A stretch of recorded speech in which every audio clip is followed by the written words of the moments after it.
Hi, boys and girls. All right, coming back at you guys for one more lesson on place value.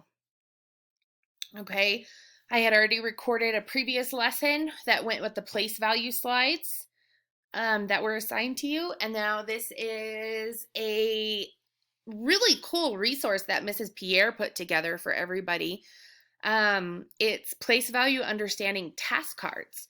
So I was going to kind of go through real quick. So when you guys do this, start off by making sure you put your name in. Okay. First and last name would be much appreciated. And then you guys can go through. So it's really cool. She took pictures of some task cards that we usually do in the classroom. And it has the question like find the value of the underlying digit 7,052. And then she gave you guys options, multiple choice, where you can choose what the value is of that digit.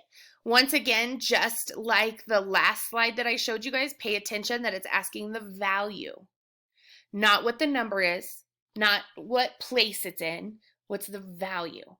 Okay, value is if I'm going to tell you 453 and I say, what's the value of 4? You would tell me the value is 400. Okay.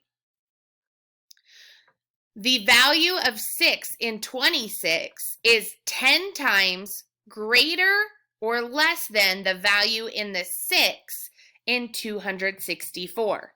So is it 10 times less than or is it 10 times greater?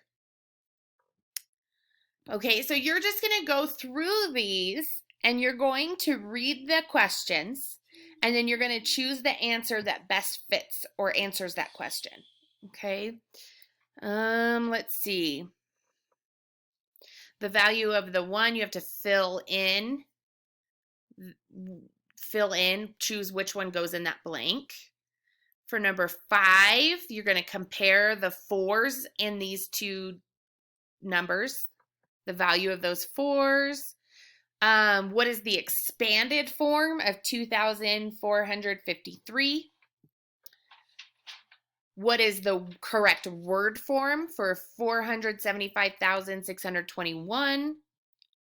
Write the number in standard form. So it's in expanded form. So now you have to click which one is the correct standard form. Here's a number word. You need to pick the correct standard form of that number. And that's it, guys. You have 9 questions on place value on this one. Not too bad. If you guys have questions or need any more help, reach out to your teacher, Mrs. Pierre, Mrs. Nunn, myself, Mrs. Gonzalez, and Miss Reagan. Sorry, I almost forgot Miss Reagan's name. So reach out to one of us if you guys have any further questions or need help, okay? Hope that you guys are either learning something new or just strengthening the knowledge on place value that you guys already had. All right? Have a great one. This was a short video. Yay! Talk to you guys next time.